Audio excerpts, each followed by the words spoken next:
혁신적인 치료법을 개발하고 도입하기 위해 막대한 노력을 기울이고 있음에도 불구하고 발병률과 사망률은 계속 증가하고 있습니다. 그렇다면 미세 플라스틱과 나노 플라스틱은 어떻게 심장과 혈관을 손상시킬까요? 정전기 전하를 띤 나노 플라스틱이 하는 가장 중요한 작용은 세포 내부의 미토콘드리아를 파괴하는 것입니다. 심장은 신체에서 가장 많은 에너지를 요구하는 기관 중 하나이며 매 순간에 심장 박동에 필요한 에너지는 미토콘드리아, 즉 에너지 생산 공장으로부터 공급됩니다.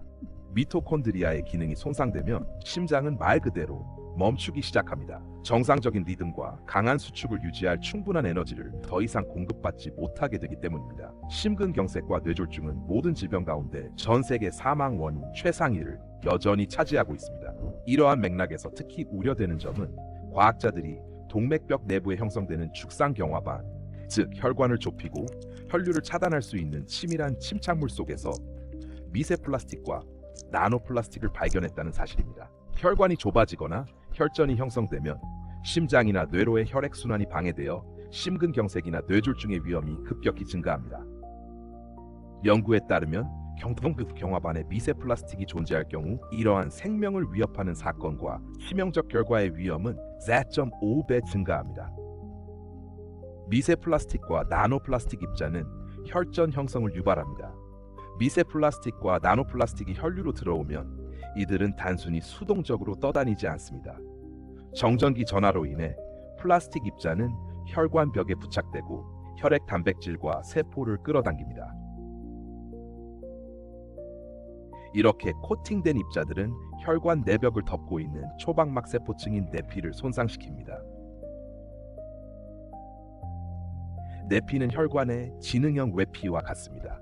혈관의 확장과 수축을 조절하고 혈액 응고를 통제하며 염증으로부터 보호하는 역할을 합니다. 그러나 미세 플라스틱과 나노 플라스틱의 영향으로 이 체계가 붕괴되면 만성 염증이 발생하고 혈전 형성 위험이 증가합니다. 또한 정전기 전하를 띤 미세 플라스틱은 혈소판과 적혈구 등 혈액세포와 상호작용하여 정상적인 기능을 교란할 수 있습니다. 정상적인 조건에서 적혈구는 제타전이라 불리는 음전하를 표면에 띄고 있어 서로 달라붙지 않으며 가장 미세한 모세혈관에서도 혈액이 원활히 흐를 수 있도록 합니다. 그러나 미세 플라스틱에 노출되면 이 전하가 감소합니다. 그 결과 적혈구가 서로 응집하고 혈액 점도가 증가하며 혈전 형성이 시작됩니다. 이렇게 형성된 혈전은 혈관을 막아 혈류를 방해하며 특히 뇌, 심장, 눈에 치명적인 영향을 미칩니다. 이는 만성 피로, 시각장애, 고혈, 심근경색, 뇌졸중의 위험을 증가시킵니다. 나노플라스틱은 세포막과 상호작용합니다. 양전하를 띤 나노 입자는 음전하를 띤 구성 요소에 강하게 끌리며 그 결과 적혈구, 혈소판, 내피세포 등에서 세포막의 무결성이 손상됩니다. 미세 플라스틱과 나노 플라스틱에 의한 암 발생 촉진. 전 세계적으로 암 발생률의 증가는 매우 충격적입니다. 이를 하나의 유행병이라고 부르는 것은 충분히 타당하다고 생각합니다. 통계는 매우 심각합니다. 세계보건기구에 따르면 2020년 전 세계 신규 암 환자는 약 1,810만 명이었으나 불과 2년 뒤인 2022년에는 그 수가 약 2천만 명에 가까워졌습니다. 또한 세계보건기구는 이러한 추세가 지속될 경우 2050년에는 전 세계적으로 연간 3,300만에서 3,500만 건의 신규 암이 발생할 것으로 추정하고 있습니다. 이는 명백한 유행병이며 전 세계 모든 사람에게 영향을 미치는 중대한 건강 문제입니다. 오랫동안 암은 DNA 돌연변이의 축적, 면역력 저하, 그리고 수년간의 발암물질 노출로 인해 발생하는 노년기의 질환으로 여겨졌습니다. 그러나 오늘날에는 나노플라스틱 노출로 인해 훨씬 더 이른 생애 단계에서부터 체내의 돌연변이가 축적되기 시작할 수 있습니다. 현재 전 세계적으로 소아와 과거에는 거의 관찰되지 않았던 훨씬 더 젊은 연령층에서 암 발생률이 증가하고 있습니다. 즉, 어린이와 청년층에서 암 환자가 늘어나고 있는 것입니다. 이는 흡연이나 음주와 같은 기존 요인만으로는 설명되기 어렵습니다. 환경 속에 존재하는 어떤 다른 요인이 놀라울 정도로 빠른 속도로 암을 유발하고 있으며 그 상황은 점점 더 악화되고 있습니다. 이는 매우 심각한 문제입니다. 그리고 이러한 현상을 설명할 수 있는 가능성 중 하나로 바로 나노플라스틱이 거론되고 있습니다. 지난 30년 동안 일부 국가에서는 암의 조기 발현 현상이 관찰되고 있습니다. 즉, 종양이 과거보다 훨씬 이른 시기에 발견되고 진단되고 있습니다. 예를 들어 대장암의 경우 평균적으로 14-30년 전보다 더 이른 시기에 관찰되고 진단되고 있습니다. 종양 발생 과정에서 중요한 역할을 할 수 있는 요인 중 하나는 나노플라스틱 노출로 인한 미토콘드리아 기능 장애입니다. 이는 미토콘드리아 DNA의 돌연 변이가 축적되고 정상적인 세포 사멸 메커니즘이 교란되면서 발생합니다. 이러한 변화는 손상된 세포를 제거하는 신체의 능력을 저하시켜 해당 세포가 종양세포로 전환될 가능성을 높입니다. 종양세포는 매우 공격적인 특성을 지니며 일반적으로 자신에게 유용하지 않은 물질은 흡수하지 않습니다. 그렇다면 어떤 일이 일어날 수 있을까요? 이는 가설적인 이야기이지만 종양세포가 이러한 플라스틱으로부터 어떤 형태로든 에너지를 생성하거나 세포의 이동 속도를 증가시키는 특정 경로가 활성화될 가능성이 있습니다. 이러한 현상은 반드시 규명되어야 할 중요한 문제이며 우리는 현재 이러한 세포 내에서 어떤 기전이 작동하여 플라스틱이 미토콘드리아의 잠재력을 강화하는 데 이용될 수 있는지를 밝히기 위해 연구를 진행하고 있습니다. 나노플라스틱은 장기세포와 조직에서 활성산소종의 수준을 증가시켜 산화 스트레스를 유발합니다. 이 산화 스트레스는 암세포의 성장을 가속화하고 다른 조직으로의 확산을 돕고 새로운 혈관 형성을 촉진하며 염증을 강화하고 면역 체계를 약화시킵니다. 또한 정전기 전하를 띤 나노플라스틱으로 인해 발생하는 높은 수준의 산화 스트레스는 종양세포의 생존을 촉진하고 치료에 대한 민감도를 낮추어 악성세포를 더욱 공격적으로 만듭니다. 세포의 성장과 분열을 담당하는 정상적인 DNA를 손상시키는 모든 요인은 해당 세포가 악성으로 전환되어 통제되지 않은 성장과 분열, 확산을 일으키는 데 기여할 수 있습니다. 이것이 바로 암입니다.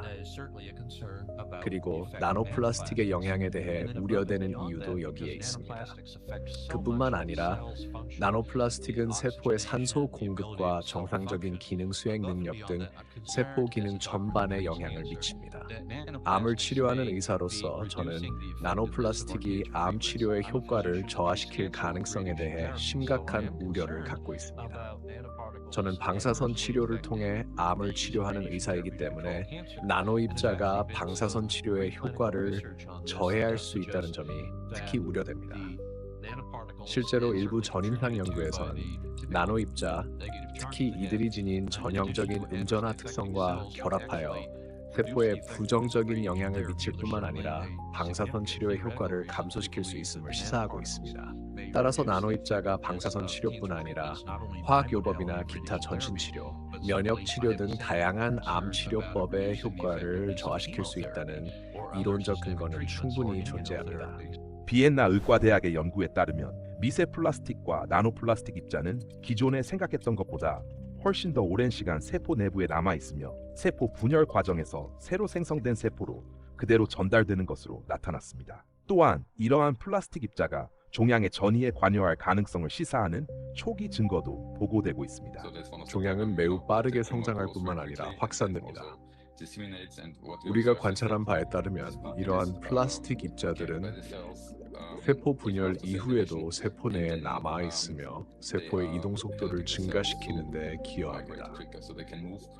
이는 체내 종양 세포가 다른 부위로 이동하고 전이를 일으킬 때 나타나는 특성과 매우 유사합니다.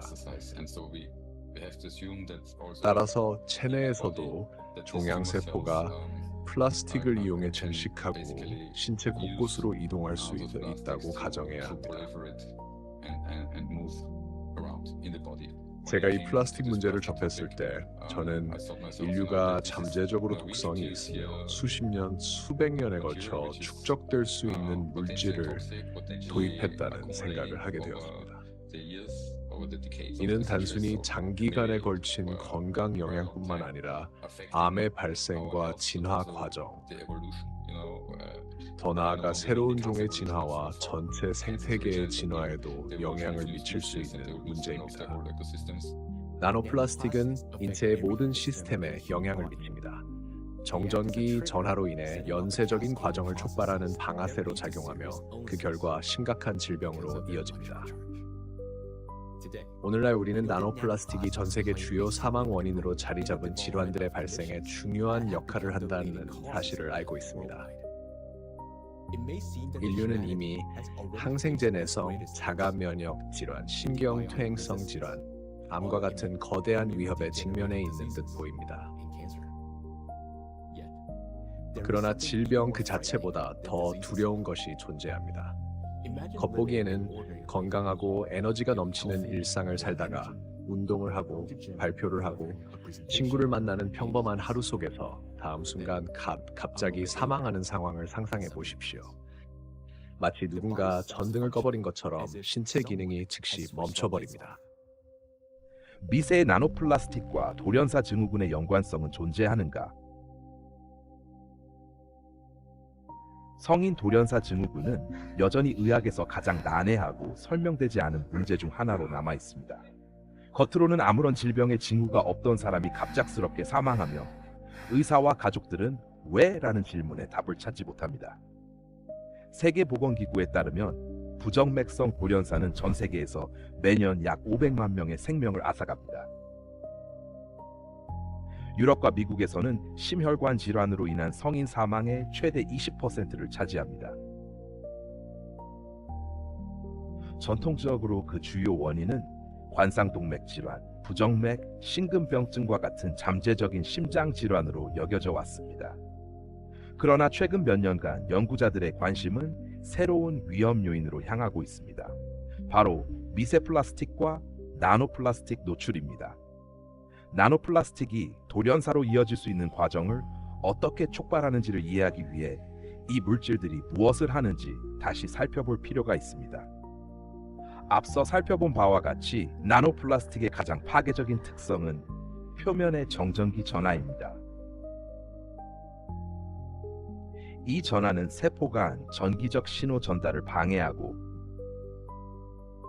장기와 신체 전체의 기능을 조율하는 신호를 왜곡합니다. 또한 동일한 정전기 전하는 모든 세포에서 미토콘드리아 기능을 교란하여 에너지 결핍과 염증을 유발하고 궁극적으로 세포 사멸로 이어질 수 있습니다. 이로 인해 가장 큰 위험은 에너지 소비가 가장 많은 기관, 뇌와 심장에서 발생하며 이러한 교란은 돌연사 증후군을 촉발할 수 있습니다. 뇌는 정밀한 전기적 신호를 통해 호흡과 심장 기능을 조절합니다. 나노플라스틱이 이러한 신호를 차단하거나 왜곡하면 심장은 박동을 멈추거나 호흡이 중단될 수 있습니다. 이러한 붕괴는 갑작스럽게 발생하는 것이 아닙니다. 이는 점진적으로 축적된 교란의 결과입니다. 즉, 뇌의 심혈관 중추에서 보내는 신호가 단계적으로 점점 더 왜곡되고 불안정해지며 심장 근육 내 전기 신호 전달이 손상됩니다. 초기에는 심장이 너무 빠르거나 느리게 혹은 불규칙하게 뛰는 부정맥으로 나타나지만 이러한 이상은 점차 악화되어 임계점에 도달하면 리듬이 붕괴되고 심장이 멈추게 됩니다. 주변 사람들에게는 순식간에 일어난 일처럼 보일 수 있으나 실제로는 오랜 시간에 걸쳐 진행된 결과입니다. 호흡 역시 유사한 과정을 겪습니다. 뇌의 호흡 중추에서 나오는 신호는 나노플라스틱의 정전기 전하 영향으로 점점 더 불규칙해집니다. 임계점을 넘어서면 뇌의 명령이 더 이상 전달되지 못하고 호흡은 완전히 멈춥니다. 다시 말해 돌연사는 심장과 호흡의 점진